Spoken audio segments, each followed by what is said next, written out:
បកមកត្រជាក់ជំនោមាត់ស្ទឹងអង្គុយមើលទឹកមិនបាច់សួរដឹងជីវិតសាមញ្ញមិនចង់ទៅណាឆ្ងាយមិនចង់ទៅណាឆ្ងាយ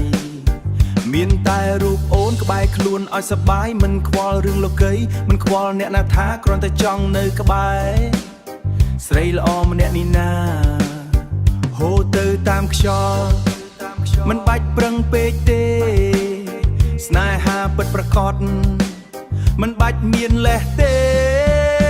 អោចំណោអើយបកមកត្រជាចិត្តស្នេហ៍យើងបាត់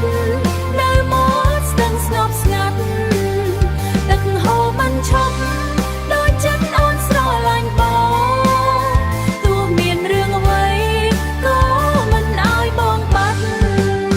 ស្ដាប់សំឡេងរលកវាច្រាំងតិចតិចចិត្តបងនៅទីនេះមិនដែលចង់កិច្ចមិនបាច់រៀបរាប់ច្រើនឲ្យវាហត់មាត់ស្នេហាដែលស្មោះ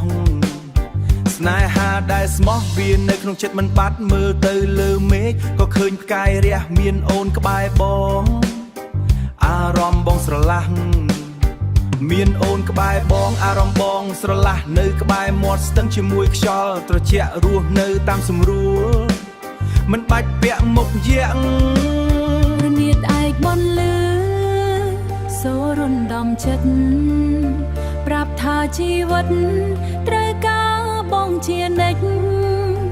មាត់ស្ទឹងយប់នេះមានន័យខ្លាំងណាស់ស្នេហាអំ